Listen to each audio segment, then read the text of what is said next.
I never imagined that a slow Tuesday morning at Maple Ridge Diner would become the kind of day that shook something loose inside me. But life has a strange way of revealing truth when you least expect it.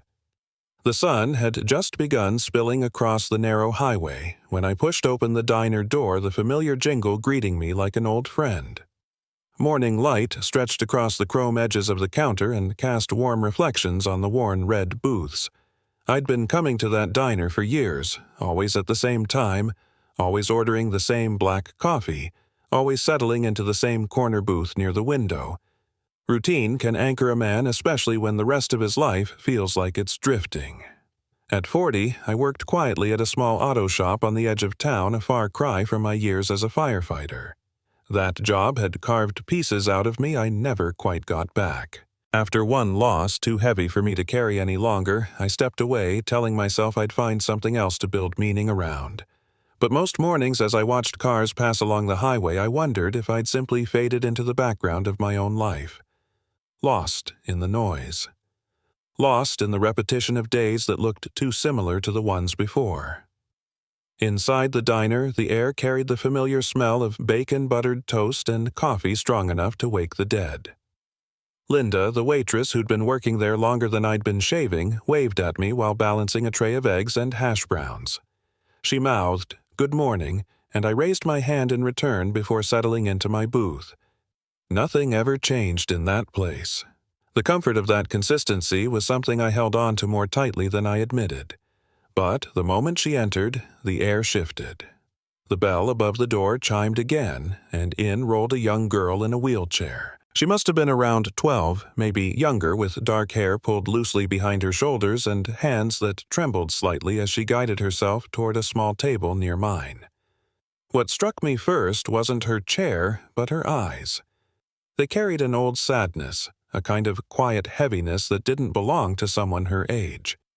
She moved carefully, almost apologetically, as if she was afraid of taking up too much space. When Linda approached her with a gentle smile, the girl offered one in return, though it was so faint I might have missed it if I hadn't been watching. She placed her order in a soft whisper, asking for pancakes and orange juice. Nothing complicated. Nothing that suggested she expected much from the world. She pulled something small onto her lap, tucking it close. From where I sat, it looked like a bracelet handmade with colorful threads, the kind of thing a child would treasure. She touched it for comfort, her fingers lingering on it as though it anchored her. I found myself unable to look away. Maybe it was the way she kept glancing toward the door like someone who had learned to anticipate trouble. Maybe it was the quiet strength beneath her fear. Or maybe it was because I recognized a piece of myself in that kind of vigilance. I didn't know yet, but that morning would test everything I believed about courage. The girl's hands trembled slightly as she reached for the menu, and I could tell she was trying her hardest to pretend she wasn't scared of anything, or anyone, or whatever memories she carried with her into that diner. She sat up straight, adjusted the strap of her backpack, and cleared her throat before speaking to Linda again. This time a little louder than before, though still barely above the hum of conversations around us. "Could I maybe get the pancakes with strawberries?" she asked, her voice thin but polite, as if she worried that even asking for something simple was a burden. Linda nodded warmly, jotting the order down without a hint of impatience. But I noticed how the rest of the diners stole glances her way. Their expressions weren't cruel, not yet, but they carried that familiar blend of pity and discomfort. The kind you see from people who don't know whether to help or to pretend they didn't notice. The girl didn't look at anyone. She kept her gaze locked on the menu long after she'd placed her order, as though using it as a shield.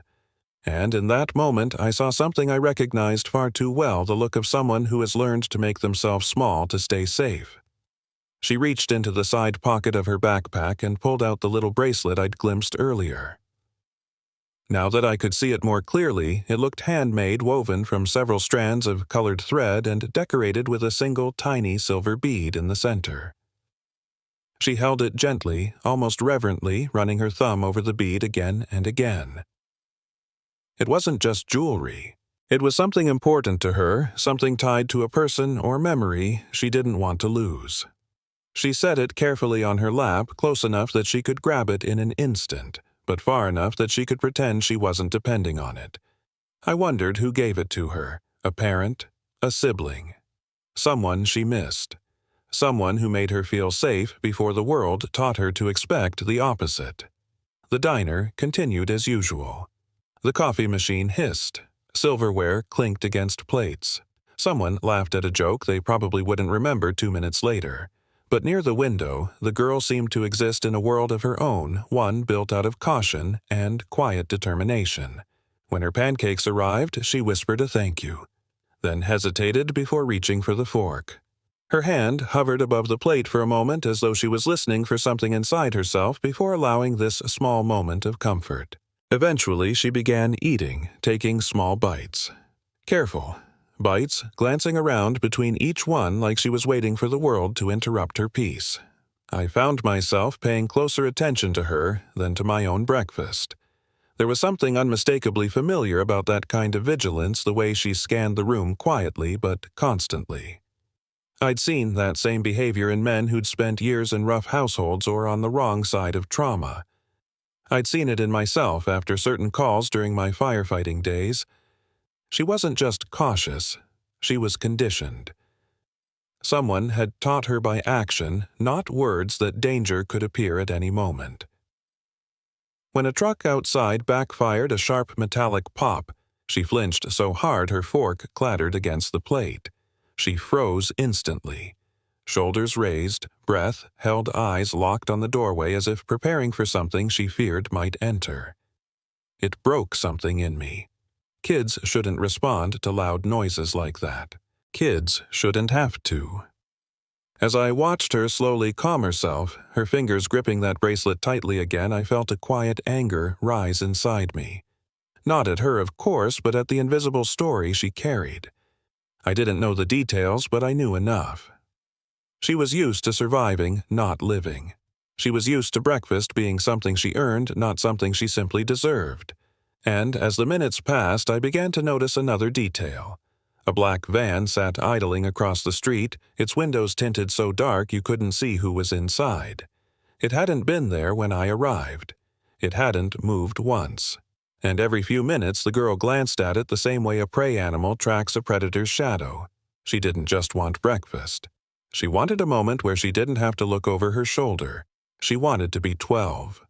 It was heartbreaking how rare that was for her. I had no idea yet that the danger she feared was coming closer than either of us realized. I had just lifted my coffee cup when the door of the diner slammed open with a force that made every fork pause mid-air. The bell above it didn't jingle this time. It rattled like it wasn't prepared for how violently it had been yanked. 3, maybe 4 young men stormed inside, each one, wide-shouldered, loud, and carrying themselves with the kind of swagger that only comes from never facing consequences. Their boots thudded across the tile floor, shaking the legs of the tables they passed, and the easy morning calm evaporated as quickly as steam off the grill. Everyone in the diner seemed to shrink back at once. Conversations halted. Coffee cups froze halfway to lips. Linda's hand tightened around her tray. Even the air felt heavier, as if the room itself was bracing for trouble. The thugs didn't sit right away. They stalked around first, making sure every person in the room understood that peace was no longer an option. One of them kicked the leg of an empty chair, sending it screeching across the floor. Another slapped the jukebox as he passed, laughing obnoxiously when the music jumped. They were young, early 20s at most, but the kind of young that had already learned how to enjoy other people's fear. I watched them carefully, telling myself I was just being cautious, no different from any other man who'd seen enough violence to recognize the scent of it well before it arrived. But deep down, something in me was already stirring. They were trouble, and trouble like that never entered a room without choosing a target.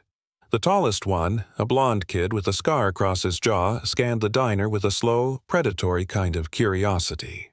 His gaze moved from table to table until it landed on the girl in the wheelchair. The smile that crept across his face was thin and wrong, the kind of smile that meant he had found exactly what he'd been looking for. "Well, look what we got here," he said loud enough that it sliced through the silence like a blade. The others followed his stare, then laughed in low, mean voices that carried across the room. The girl's shoulders tensed instantly. Her hand drifted toward the bracelet again, clutching it with white knuckles, though her expression stayed quiet, practiced, familiar. She wasn't shocked. She wasn't confused. She was bracing. That was what broke me. That she had expected something like this, that she had learned to. The blonde thug nudged his friend with an elbow. "Didn't know this place had special seating," he said, motioning mockingly toward her wheelchair. Laughter erupted from the group. Cruel, sharp, careless, no one else in the diner laughed. But no one intervened either. People kept their heads down, eyes glued to their plates as if believing that pretending not to see would keep them safe. The girl kept staring at her hands, her breath shallow and controlled. She didn't cry. She didn't speak. She simply folded into herself the way people do when they've learned they're on their own. I felt my jaw tighten. My pulse began to climb, not fast but steady like a drum, signaling that something inside me was shifting. Still, I stayed seated. Not because I lacked the will, but because I knew from experience that stepping in too early could make things worse. And part of me hoped foolishly that the thugs would lose interest and move on. But they didn't. They headed straight toward her table, their footsteps loud, deliberate, claiming the space around her until she seemed even smaller within it. The rest of the diner seemed to vanish, leaving only the girl, the thugs closing in, and the steady weight of dread settling across the room. I glanced toward the window. The black van was still parked across the street, unmoving, unreadable, and the girl kept glancing at it between breaths as though it meant something, as though she feared it almost as much as she feared the men now circling her table. I could feel the moment building like pressure behind a dam, the quiet before a break. I knew trouble when it walked into a room, but I also knew when it was about to explode. And, as those thugs closed in on her, I felt it with absolute certainty. The explosion was coming. The moment the thugs reached her table, the diner shifted from uneasy silence to something sharper, something that made the air feel brittle and dangerous. The blonde one leaned both hands on the edge of her table, lowering his face until he hovered uncomfortably close to hers. She didn't look up. She didn't move. She stayed frozen, the way a frightened animal stays, still hoping the predator loses interest. But predators like him enjoy the stillness. It makes the breaking easier. "You ignoring me?" he asked, his voice oily with mock offense. She shook her head once, barely more than a twitch. He laughed as if she had told a joke. The other thugs crowded around behind him, blocking her from view of the rest of the diner. One of them reached out and flicked the wheel of her chair with his boot. Another drummed his knuckles on the back of her seat, testing its sturdiness the way someone might test a cheap toy before snapping it in half. Her fingers curled around the bracelet she held, though she kept it low on her lap as if instinctively trying to protect the one thing she valued. I felt my stomach twist. I had seen disorder and cruelty before, but something about the way these men targeted a child who clearly expected it, stirred an old anger I thought I had buried with my turnout gear years ago. Linda hovered near the counter, her hand trembling as she clutched the coffee pot, her eyes pleading silently for someone to intervene. But nobody did. Everyone stayed glued to their seats as if bolted there like the cheap vinyl booths could protect them from the ugliness 10 feet away. The blonde thug reached down and snatched the bracelet from her lap so quickly she gasped. He dangled it between two fingers, twisting it carelessly. "What's this? Your little good luck charm?" She shook her head again more desperately, this time her breath catching in her throat. "Give it back, please." Her voice cracked, soft and shattered. Instead of returning it, he pulled it taut between his hands and smirked. "Looks cheap. Probably broke already." And then, without hesitation, he snapped it. The tiny silver bead fell to the floor and bounced toward the base of my booth. The threads dangled uselessly in his hand before he tossed them onto her lap as if discarding trash. The girl let out a sound that wasn't quite a sob, wasn't quite a breath, but something in between. Something that crawled under the skin of every person in that diner, even if they pretended not to hear it. The humiliation wasn't loud. It was silent and suffocating. The next thug, a stocky one with a shaved head, grabbed her strawberry-covered pancakes and shoved the plate off the table. It crashed onto the floor, syrup and fruit splattering across the tiles like a small, sticky explosion. She flinched so violently that for a second I thought the force alone might tip her chair. Before she could react, the third one stepped forward with a cup in his hand. I didn't even have time to register what he intended before he tilted it and poured the entire soda onto her lap. The liquid soaked into her jeans and pooled beneath her, dripping off the edges of her seat. She gasped sharply as the cold hit her, but she didn't scream. That almost made it worse. Kids should scream when they're hurt. Kids should cry when the world is cruel, but she didn't. She endured, because she was used to it. Linda finally tried to intervene, taking a hesitant step forward. "You boys need to stop," she said, though her voice trembled like she barely believed herself. The blonde one shot her a look that made her stop mid-step. "Go pour coffee somewhere else," he snapped. She backed away instantly, retreating to the counter, eyes full of helplessness. The girl's lip quivered as she attempted to wipe her lap with shaking hands, her breath coming faster now. She seemed desperate not to cry, desperate not to attract any more attention, desperate to disappear. Then the biggest thug shoved the back of her wheelchair hard. Too hard. The chair lurched forward, and one of the small front wheels hit a tile seam, causing it to jerk violently. She nearly fell out, her tiny hands scrambling for something to hold on to as she let out a strangled yelp. That sound. It broke whatever final restraint I had left inside me. The entire diner watched, unmoving, silent, complicit, through fear. And for a second I hated every last one of them for doing nothing. Hated myself, too. Until something clicked in me, something I hadn't felt in years, something that roared awake with the force of a backdraft. Enough.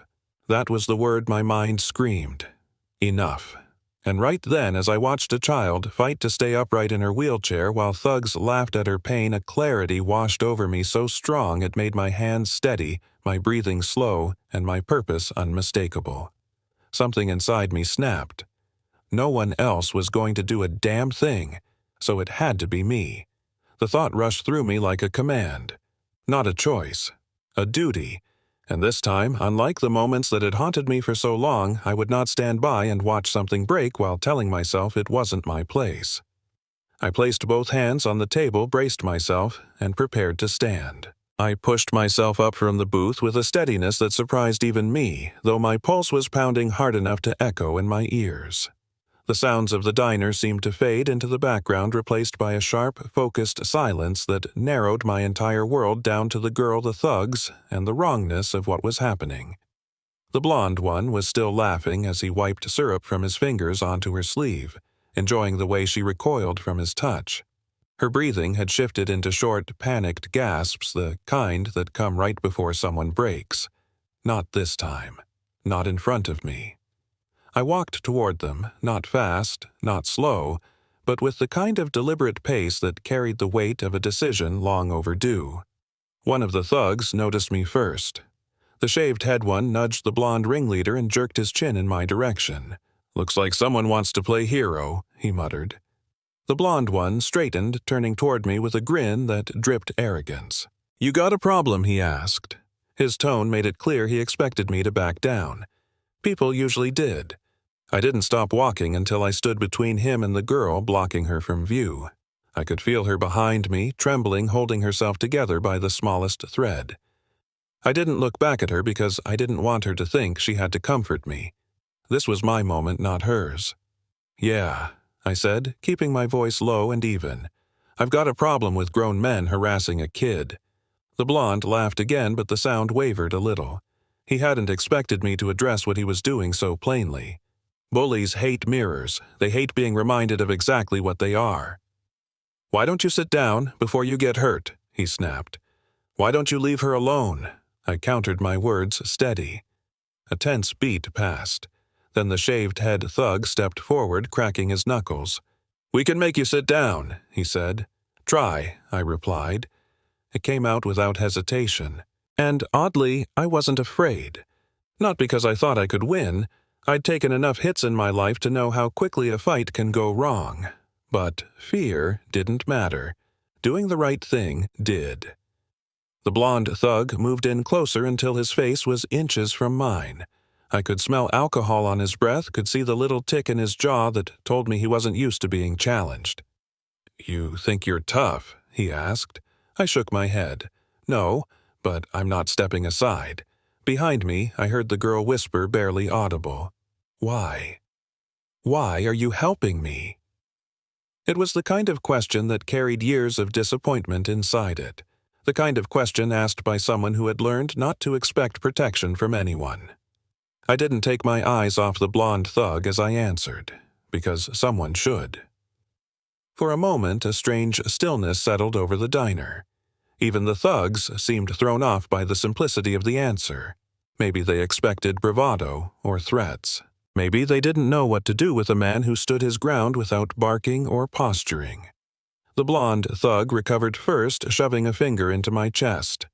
"You don't know who you're messing with," he growled. "And you don't know who you're terrifying," I replied, jerking my head toward the girl. "Back off." His expression darkened. The shaved-head thug muttered something under his breath. The third one, nervous younger than the others, shifted anxiously. It was clear they weren't expecting resistance. Not here, not today. The blonde one finally stepped back, lifting his hand slightly in a mocking gesture of surrender. "Fine," he said. "We're done, for now." He leaned in, a voice dropping low enough that only I could hear. "But this isn't over. We'll be back." The threat hung in the air like smoke. I stood my ground until they turned and stalked out of the diner, their boots slamming the floor with frustrated force. When the door finally swung shut behind them, I let out a breath I hadn't realized I'd been holding. The girl let out a smaller one behind me. I turned slightly enough to see her wide eyes locked onto mine. Gratitude and fear swirled together in them. I nodded once. A reassurance. A promise. I didn't know yet that the day's real storm hadn't even begun. The diner slowly exhaled after the thugs left, the tension thinning out like smoke dispersing near an open window. But no one quite returned to normal. People pretended to eat, pretended to talk, pretended to breathe easier. Yet, every pair of eyes flicked toward the door as if expecting it to swing open again at any moment. For a brief moment, though, the world grew still enough for the girl to stop shaking. I turned back to her, kneeling beside her chair. The soda had soaked through her jeans and pooled around the rim of the seat, and bits of strawberry clung stubbornly to her sleeve. Her hair stuck to her cheek where a splash had landed. She looked small and tired and far too practiced at holding herself together. "Are you hurt?" I asked. She shook her head, but her voice barely made it out. "I'm okay." She wasn't. But I didn't push her. Instead, I gently straightened her chair, wiped the mess from the armrests with a handful of napkins, and used a clean towel Linda brought over to dab away the sticky soda from her lap. The girl held her hands folded tightly, knuckles white as though she still expected someone to snatch something from them. Only when I reached down to pick up the broken bracelet threads did her composure crack. "No," she whispered, her voice fracturing along the edges. "Please." That was from my dad.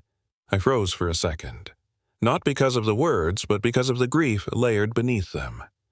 I didn't know her story, but I didn't need every detail to understand the weight she carried. I gathered the broken pieces carefully from the floor, including the tiny silver bead that had rolled beneath the chair. I placed them gently into her palm. "We'll fix it," I said. She stared at the torn threads like they were pieces of something much larger. "He made it for me before he—" She didn't finish the sentence. She didn't have to. I nodded slowly, offering a silence that didn't demand anything from her. After a moment, she wiped her eyes with the back of her wrist. "Thank you." Linda approached, then setting a fresh plate of pancakes in front of her. "On the house," she said softly. The girl blinked at the plate as though unsure whether she was allowed to accept kindness. She looked at me first, seeking permission that she never should have needed. "Go ahead," I said. "You deserve breakfast." A small, tentative smile touched her lips before fading again. She ate slowly, carefully, still glancing at the door every few seconds. Her vigilance hadn't eased. If anything, now that the immediate threat had passed, her fear had sharpened. I recognized that too. The way the body waits for a second blow, even after the first one stops. While she ate, I pulled up a chair beside her. I didn't talk much, neither did she. But after a few quiet minutes, she said almost without thinking, "They always come back." Her voice was flat, trained, certain. I felt a cold ripple move down my spine. "Not today," I told her. "Not while I'm here."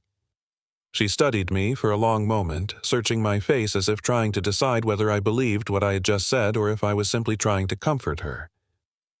After a moment, she nodded, though the fear didn't leave her eyes. I didn't know yet that she was right. They would come back, and when they did, the real storm would break open. The minutes that followed felt stretched thin, like the fragile calm before a thunderstorm that everyone senses but no one dares name. The girl ate in small, careful bites, still glancing at the door as if expecting it to explode inward again. I stayed seated beside her, my shoulders angled slightly toward the entrance, my instincts ticking like a clock wound too tight. The other customers avoided eye contact with me not out of unkindness but out of guilt, gratitude, and fear. An uncomfortable mix they didn't know how to hold. Even Linda kept her movements quiet, her eyes flicking toward the windows every time a car passed outside. The girl had just managed to take another bite when the low growl of an engine rolled across the street. It was subtle at first, just a vibration barely noticeable beneath the diner's hum, but the girl heard it. Or maybe she felt it, because her fork froze mid-air. Then her entire body stiffened, breath locking in her chest. I followed her gaze toward the window. The black van. It was no longer parked across the street. It was pulling into the diner's lot. The sound of tires crunching against gravel echoed far louder than it should have. The engine cut off, leaving a heavy silence in its wake. "They're back," she whispered, her voice small and resigned, as if she had been waiting for this moment her entire life. My jaw clenched. My pulse kicked. I shifted in my seat, angling myself so I could stand faster if I needed to. I didn't have to wait long. The diner door swung open again, this time even harder than before, banging against the stopper with a violent crack. The bell above it barely managed a pathetic jingle. The thugs stormed inside, fury radiating off them like heat from asphalt in July. The blonde one scanned the room immediately, eyes landing on me first and then on the girl behind me. His grin was gone. What replaced it was something colder, more intentional. The shaved-head thug marched to the door and reached up to flip the lock with a loud click that echoed like a sentence being handed down. Several customers gasped. One woman covered her mouth with both hands. Linda backed up until she hit the counter. "Nobody's leaving," the blonde one announced, pacing with slow, angry steps that made the floor vibrate. "We're finishing what we started," the girl whimpered. Not loud, not dramatic, but soft, desperate, like hope slipping through trembling fingers. I stood immediately. The blonde thug stepped toward me, but I didn't move back. I didn't blink. He jabbed a finger toward my chest. "Thought you were tough earlier," he sneered. "Let's take this outside, old man." "No," I said simply. His brows furrowed. He wasn't expecting a refusal. Bullies assume compliance. When they're denied it, their brain stalls like an engine flooded with too much fuel. "You want to do something, I said you'd do it here, in front of everyone."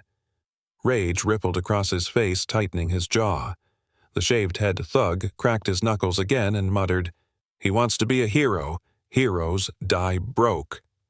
The diner fell silent. No one moved. No one breathed. The blonde thug took a step closer until his chest nearly touched mine. "Move," he growled. "Now." "No," I repeated. The smallest shift happened then. The girl behind me reached up and took hold of the back of my shirt, her fingers trembling violently, clutching me like I was the last stable surface in a collapsing world. "Please don't," she whispered, her words barely audible. "Please don't fight." I could hear the terror in her voice. Not fear of me getting hurt.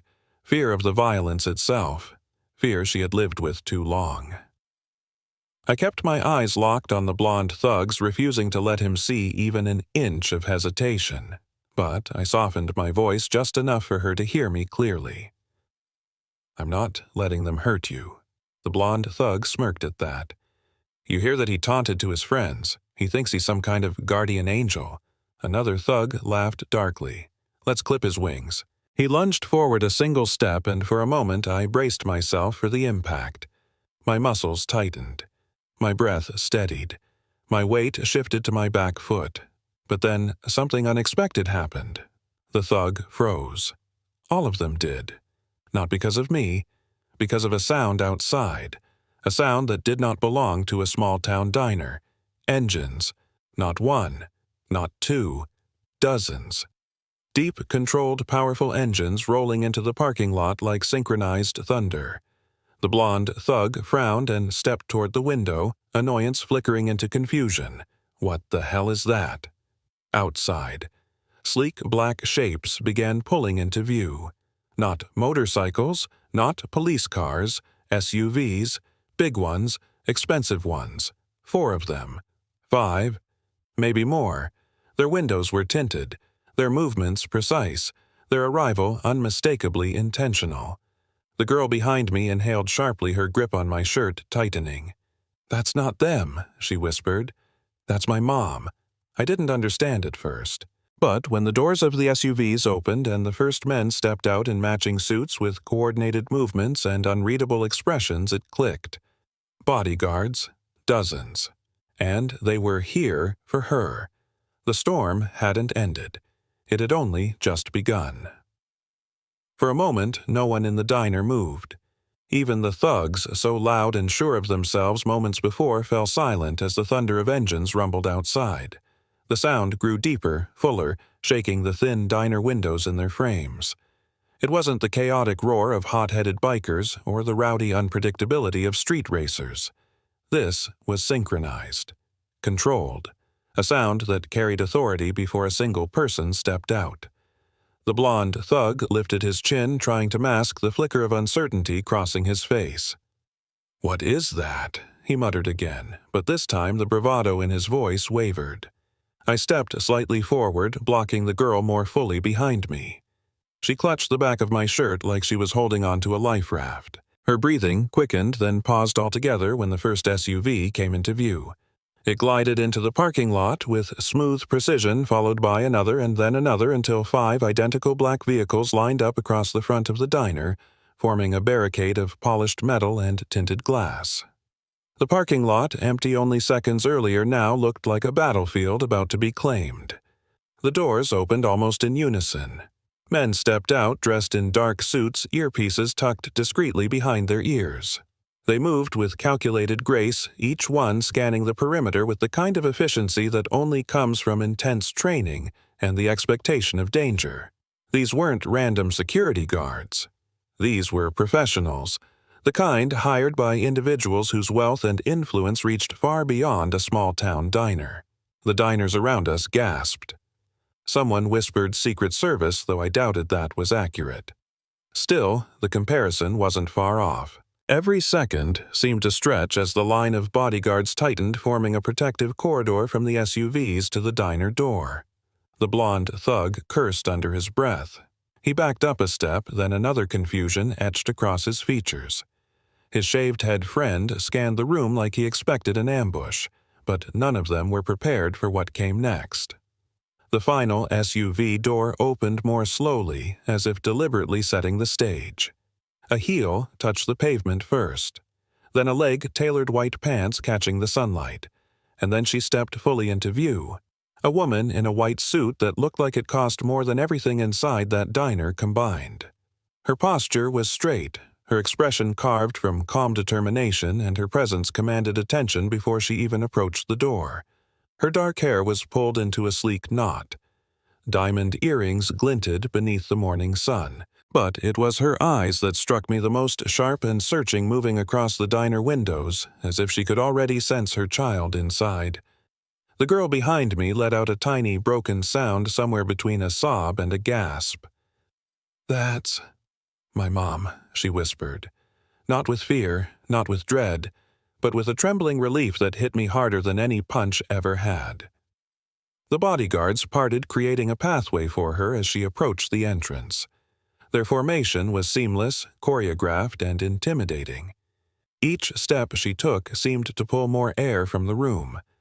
Even before she reached the door, her presence pressed against the diner's thin walls, reshaping the energy inside. When she finally stepped in, the bell above the door tried to ring, but the sound was swallowed by the crushing silence that followed. She paused just inside the doorway, her gaze sweeping across the room, taking in everything at once. The customers frozen in fear. The thugs clustered near the window, the spilled soda still glistening on the tile, the broken bracelet threads on the girl's lap, and me blocking her child with my entire body. Her expression shifted. Only slightly, but enough. A flash of pain, a flash of fury, and beneath both an unmistakable gratitude. She moved past the thugs without acknowledging them, her focus fixed completely on her daughter. "Sweetheart," she breathed as she reached us, her voice trembling with emotion she was trying desperately to contain.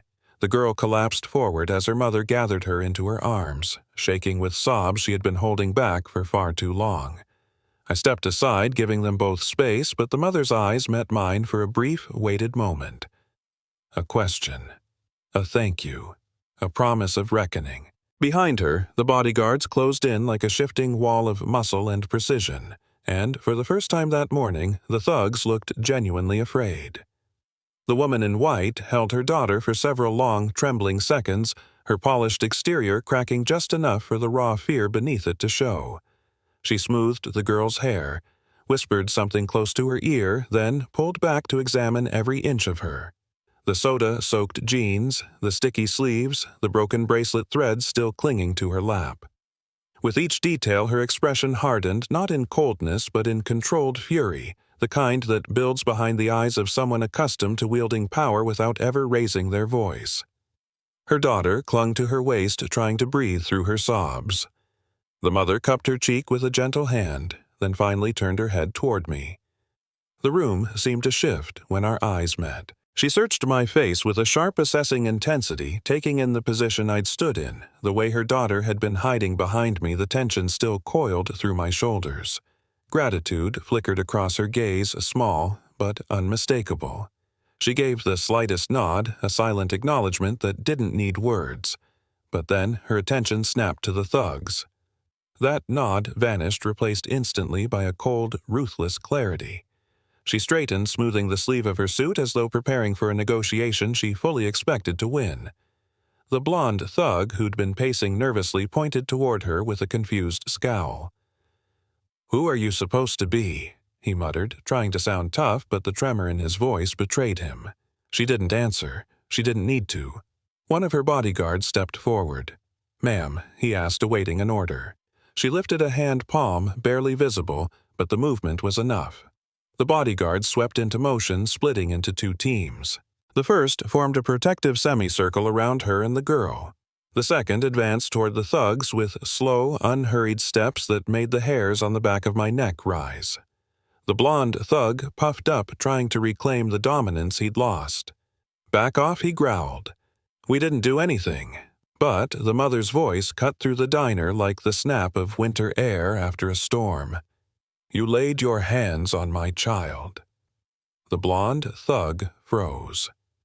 She took a step toward him, not aggressive, not loud, but with a control so absolute it sucked the air from the room.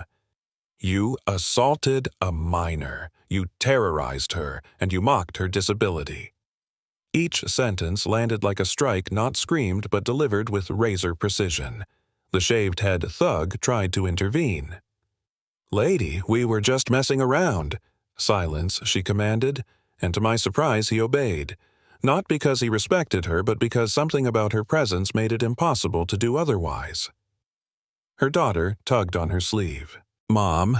"He helped me," she said, glancing toward me. He stopped them. The woman turned again, and the fierce light in her eyes softened just a little. She reached out and touched my arm. "Thank you," she said quietly. "You protected my daughter when no one else did." I felt the weight of her sincerity. It wasn't performative. It wasn't polite. It was genuine, carved from fear and relief.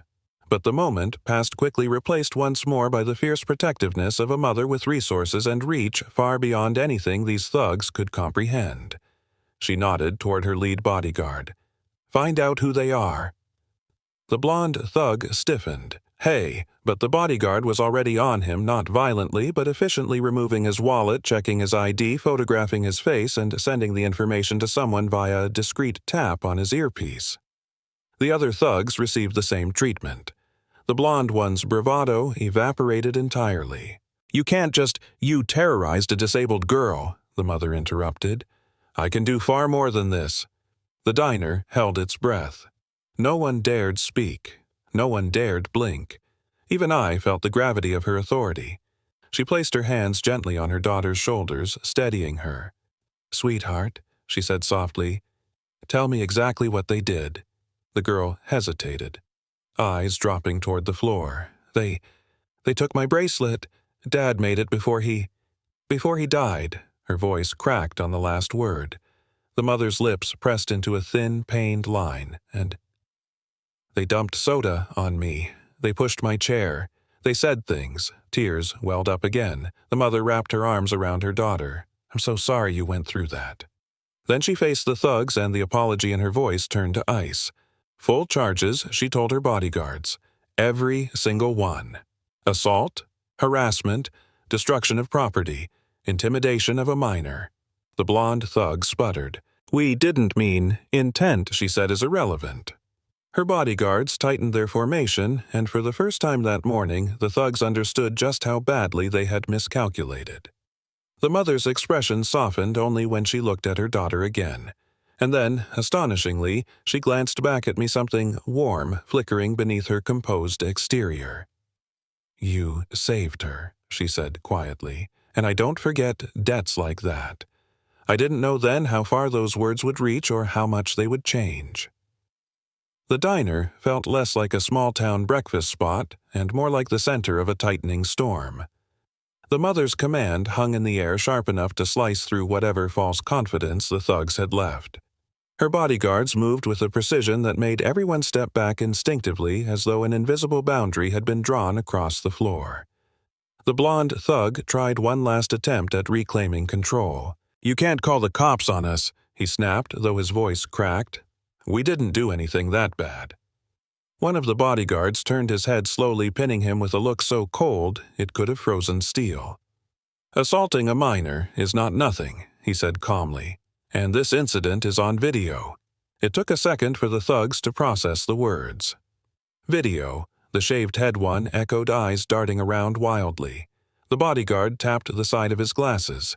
Security cameras, entire parking lot, inside angles, all recorded. The blonde thug paled. Even I hadn't realized the SUVs likely had exterior surveillance running the moment they arrived. The mother stepped forward, her daughter tucked securely against her side. "You terrified my child," she said, each word crisp, "and you will answer for it." Linda, who had been standing frozen behind the counter, suddenly found her voice. "They broke her bracelet," she said shakily, "and they dumped a drink on her.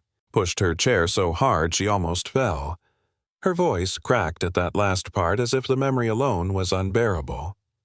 Another diner chimed in, a man near the back. They were tormenting her before anyone stepped in. Someone else whispered, "Scum of the earth." The mother didn't look away from the thugs. "Call it in," she told her bodyguards. One stepped aside, speaking into his earpiece. Within seconds, the sound of sirens began to rise in the distance. The thugs stiffened in panic. "Wait," the blonde one said, trying to raise his hands in a mock gesture of surrender. "Can't we work something out? We didn't mean anything by it. It was just a joke." The mother's eyes narrowed. "Children do not exist for your amusement," she said. "And disabled children least of all." The younger thug, the one who had always looked slightly unsure, whimpered. The sirens grew louder. A police cruiser pulled into the lot, then another. Officers stepped out, taking in the line of SUVs, the cluster of bodyguards, the broken pancake plate on the floor. The soda splatter, the trembling girl gripping her mother's sleeve, and the thugs surrounded with nowhere left to run. One officer approached cautiously. "Ma'am, we received These men assaulted my daughter," she said, her voice steady and unshakable. "I want full charges pressed. I'll give formal statements and the security footage will be forwarded to your department." The officer blinked. "Yes, ma'am." The arrests began swiftly. The blonde thug resisted for half a second, jerking his arm, but the officer twisted him into compliance with a practiced motion. The shaved-head thug started cursing, but even that fell away when he saw how many cameras, phones, laptops, even a few locals with old camcorders were pointed at him. His humiliation was becoming the town's entertainment. The third thug cried. Actually cried. He sputtered apologies that no one listened to. The younger one looked like he might collapse. As they were handcuffed and escorted outside, the blonde thug spat toward the ground. "This is insane. You can't ruin our lives over some crippled kid." The entire diner inhaled sharply. The mother didn't reply. She didn't have to. Two officers immediately hauled him toward the cruiser with far less gentleness than before. When the door slammed shut behind him, the girl flinched, but for the first time her inhale wasn't one of fear. It was one of release. The mother knelt beside her. "Sweetheart," she whispered, brushing her cheek. "It's over. You're safe." And the girl nodded slowly, her eyes shifting toward me. "He saved me," she said softly, "twice." The mother followed her gaze to me. Her expression held gratitude so deep it was almost unsettling. "Yes," she said, "he did." She stood and approached, extending her hand. "I don't know how to thank you," she said, "but I will find a way." I didn't know what to say. I just shook my head. "Anyone would have done it." "No," she said quietly, "they wouldn't have." Around us, the diner seemed to wake from its paralysis, people murmuring softly, checking on each other, offering tissues and comfort to the girl. Justice had been served, but the emotional weight still lingered. The mother turned to her daughter again, pulling her close. And for the first time since the chaos began, the girl let herself lean into someone fully, completely, safely. In the aftermath, the diner slowly began stitching itself back together, though the morning would never look the same again. People whispered in low voices, the kind that carried both relief and disbelief, as though they needed to remind themselves the danger had actually passed. The girl stayed close to her mother, her small hand wrapped tightly around the woman's fingers, clinging to the safety she finally felt again. The mother brushed a gentle thumb across her daughter's cheek before turning toward me with a steadiness that felt almost ceremonial. "Can we step aside?" she asked. It wasn't a request, not really, but her tone made it impossible to refuse. I nodded, and we walked a few feet away from the still-shaken diner crowd. She studied me closely for a moment, as though trying to understand the kind of man who stepped into the fire without thinking twice. "My name is Evelyn Hart," she said quietly. The name sounded familiar, though I couldn't immediately place it. She noticed the flicker of recognition in my expression. She added that Hart family, tech, real estate acquisitions, all of it. So she wasn't just wealthy. She was the kind of wealthy that reshapes cities and headlines. I didn't quite know how to respond. "Your daughter's lucky to have you," I said instead. Evelyn exhaled, but it wasn't a sigh. More like a release of tension she had been carrying long before she entered the diner. "She means everything to me," she said. "She has been through too much already, losing her father, the physical challenges, the way people treat her sometimes." She swallowed hard before continuing. "And today—" I shook my head. "What happened today wasn't her fault. Or yours." "No," she said. "But you prevented it from becoming something far worse. You put yourself between her and real danger, and you did it without hesitation." Her gaze softened in a way I hadn't seen from her yet. "People don't do that anymore. Not for strangers." I didn't quite know how to respond to that either. Acting had felt instinctive, necessary. Something inside me wouldn't have allowed anything else. She drew in a slow breath and straightened slightly, the powerful businesswoman returning beneath the mother's pain. "I want to repay you," she said, more than with words. I lifted a hand gently. "You don't owe me anything." "No," she said, her voice gaining a quiet firmness. "I do." Before I could argue further, she nodded toward her head of security. The man stepped forward instantly, handing her a slim leather portfolio. She opened it with practiced ease, removed a card, and passed it to me. "I run several personal security teams," she said. "One of them protects my daughter. They're the best in the country, and I need someone on that team who has a spine, not just a resume. Someone with instinct. Someone who does the right thing even when it's difficult. I stared at the card, unsure whether I'd heard correctly. You're offering me a job. Not just a job, she said. A place, a purpose, something with meaning. I hesitated, the weight of the decision settling into my chest. It felt too large, too sudden, too much. I don't know if I'm the right— You are, she interrupted gently. I saw it in the way you stood, in the way she looked at you. As if on cue, her daughter rolled slightly closer. Her eyes were still red from crying, but she held something in her hands. The broken bracelet. She extended it to me, her fingers trembling slightly. This kept me safe, she said quietly. Now it's yours. The diner seemed to fall silent again, but in a different way. Not from fear, from something closer to reverence. I knelt and took the fragile threads from her small hand. I'll take care of it, I said, my voice catching unexpectedly. She nodded, then gave me a small smile, a real one this time.